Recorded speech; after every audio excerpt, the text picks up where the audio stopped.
That's how he takes on the masculinity. It's not the stereotypic behaviors, but more of a sense of who he is, basically.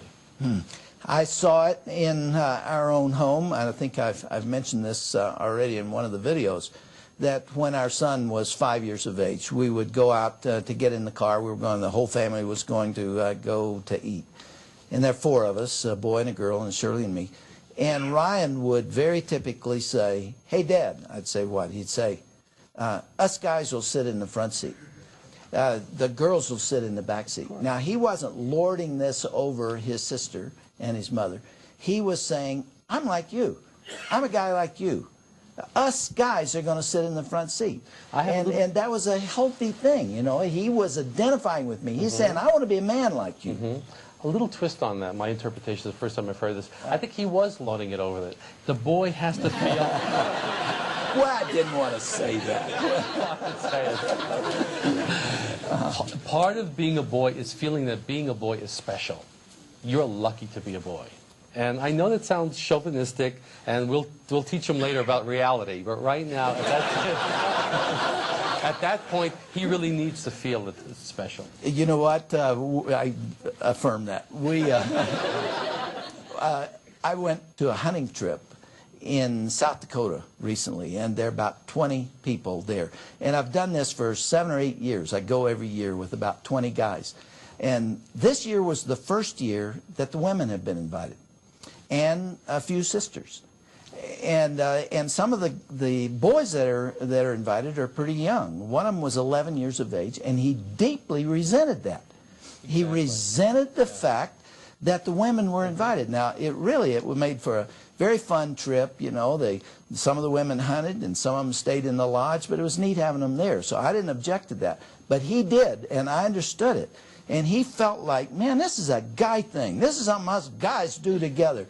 And he resented the fact that his sister and his mother were invited to come along. And this is why this co-ed activity is really not such a healthy thing, I think. Boys need to be separate to affirm their masculinity. They need to be away from girls, have that distance, so that they can be so solid in their masculinity that then they can return to women, but return to them as men.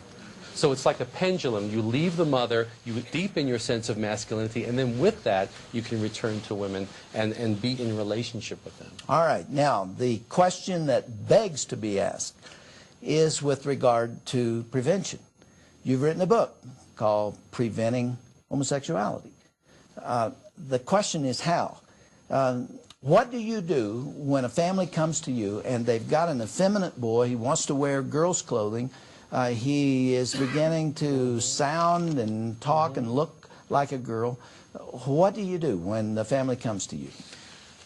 First of all, basically what I really wind up doing is telling parents to do what in their gut they want to do.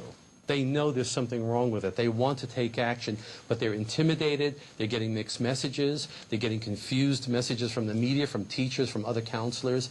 They're said, "Don't do anything. Your son is gay. If you try to change him, he'll be traumatized," etc., etc. We give the opposite advice. Father, get more involved. Mother, back off.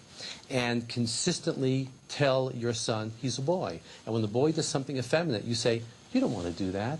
That's what girls do, and you're a boy." And being a boy is special. So you're not shaming him. No, you avoid the shaming. Yeah. But you are teaching him that there is something. Being a boy is special, and Mommy and Daddy love you and are happy when you're a boy. And what we can accomplish in 3 or 4 months with the cooperation of mother and father takes years to be done with adult homosexuals. Now, that's a problem for both mothers and fathers. For mothers, they feel rejected when they see their sons pull back. They do. And for fathers, a particular boy might not be a good fit with that father. A particular boy may have a sensitive spirit, may not be able to throw a football, may not sound like a boy, and the tendency of that father is to pull back himself. And if that happens, then the boy is going to gravitate to the safe place. Absolutely. The father has to go against his inclination to be turned off by the boy's effeminacy.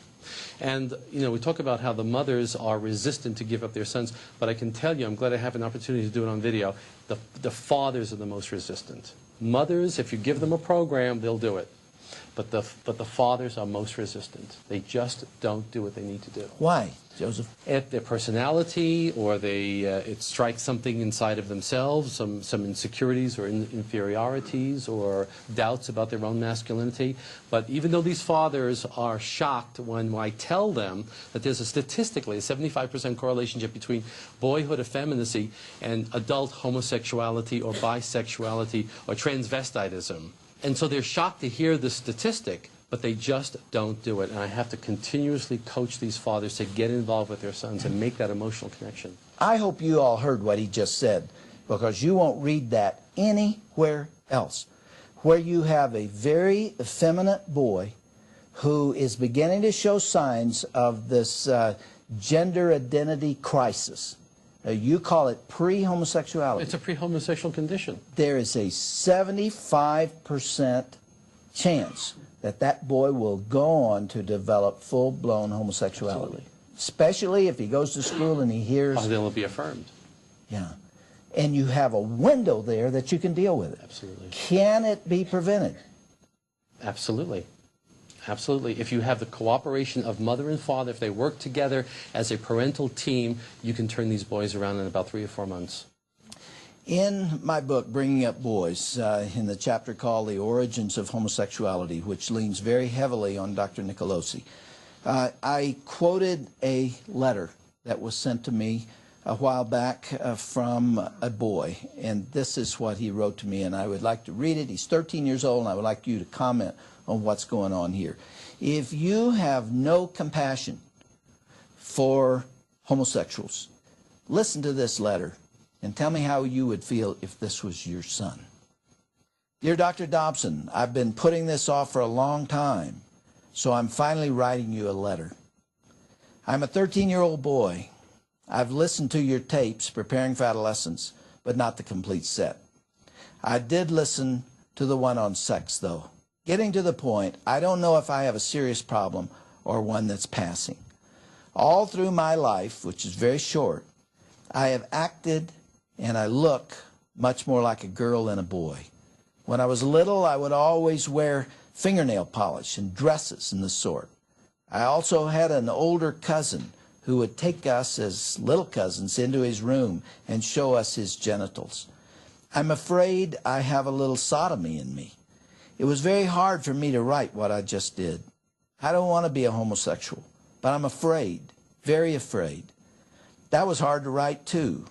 Let me explain further. Through my higher grades in school, I'm in the 7th grade, kids have always called me names, gay, fag, and so on. That seems to go along with it, doesn't it? And made fun of me.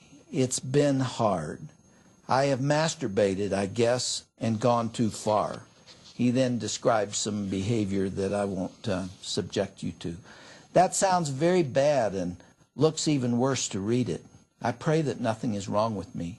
Very recently, I've done such acts as looking, maybe lusting, at myself in skimpy underwear. Whenever I wear it, I feel like sexual sensation. Yesterday in the bathroom in front of the mirror, I wiggled my body very rapidly, making my genitals bounce up and down. I get a little bit of that feeling mentioned above as I write this. After I did this, I immediately asked God to forgive me. I went into the shower, but did it again there. I prayed more, and I felt very bad. Listen to the conflict that's going on in this boy, and especially with regard to guilt and his relationship with God. I talked with one of my pastors, and I told him at that point that I probably preferred a man's body over a woman. Now, that was hard to say. He said he didn't think anything was wrong with me. I don't know how else to say it. He apparently thought it was passing, but I felt very badly, and I want to know why. The pastor mentioned above is one that I go to for advice very often. I've been baptized, and I'm well liked in church, I think. I'm afraid that if I'm not straight, that's much easier to write. I will go to hell. I don't want to be not straight. I don't try to be not straight. I love God, and I want to go to heaven. If something is wrong with me, I want to get rid of it. Please help me. Mark, what agony at 13 years of age. So painful. Now, his pastor told him that it's just passing. Of course, That's because he didn't know what else advice. to say. Yeah. And he didn't know what else to say because we're not training pastors and we're not training counselors what to say. They just don't know what to say. What would you have said to him if he'd come to you? Well, first of all, you hear the pain. I tell clients when they come in, your problem is not your homosexuality. Homosexuality is not about sex. Homosexuality is about a deep sense of pain, a deep sense of alienation. This is a very lonely, suffering kid. Where are his parents? That's the first thing that came to my mind when he was putting the nail polish on. So there's an emotional pain. And sex is used to cover up the pain of alienation, the pain of feeling different, the pain of feeling weak. And I really, when I do this work, we get to shift away from homosexuality and focus on the pain. And the pain is not belonging, not feeling connected. That's why it's not a sexual problem, it's a gender problem, it's an identity problem. Well, if his parents had read the literature that's out there today or had watched television, they would have believed, first of all, that this was a genetic difficulty, and secondly, that if they didn't encourage it, that they would warp him forever. Well, we're seeing the benefits of this sort of parenting. I mean, the kid is still unhappy. Could you have helped that 13-year-old? Oh, definitely. Definitely. Sure. Yeah. And to show him, first of all, again, that it's about that sense of pain and alienation that's your real problem. We talked earlier about pre-homosexuality. In your book, which I've quoted here, you said there are 5 characteristics that parents need to look for in that condition. And then if they see those characteristics, they really need to address them and get help from somebody who understands what you have talked about. Number 1, repeatedly stated desire to be or insistence that he or she is the other sex. 2, in boys, preference for cross-dressing or simulating female attire, and in girls, insisting on wearing only stereotypical masculine clothing. Number 3, strong and persistent preference for cross-sexual roles in make-believe play or persistent fantasies of being the other sex. Number 4, intense desire to participate in stereotypical games and pastimes of the other sex. And number 5, a strong preference for playmates of the other sex. When you see those 5, there's a problem developing. Big problem. In fact, you can have a problem without that graphic, even more subtle, you can have a problem. I put out the very graphic signs for parents to pay attention to. And when you see those 5, there is a 75% chance. If you do nothing, that you do nothing, he will go on to become homosexual. That's why we call it a pre-homosexual child. Yeah. What else do you want to tell us with the remaining moments? Anything you want to suggest to parents and grandparents who are here? This is something not known. It's not understood. I mean, this is new information in the culture. It's not out there. And yet, you have a lifetime of experience to document it. Yeah. Well, another thing I would just say is if there's any doubts that homosexuality, the gay lifestyle is normal and natural, I can tell you we've done the research, our organization has done the research. There is much more pathology, much more self-defeating, self-destructive, maladaptive behaviors in people who label themselves gay compared to heterosexuals. In terms of sexual activities, drug abuse, alcohol abuse, we can go on and on and on. We did a big study, and it really has a lot of unhappiness associated with it. Joseph, in your work as a clinical psychologist, it must be very, very gratifying to deal with somebody like John or Mike or the others who have been heavily into the homosexual lifestyle, to come up and out of that and to be whole again. And especially to introduce them to Jesus Christ. And especially to be told by the American Psychiatric Association that you can't do this. Yeah. And we're doing it. That's right. They have actually tried to pass regulations. Exactly. Well, what I do every day, and therapists like me do, is against the American Psychiatric Association. And the American Psychological Association is also. Yeah, under heavy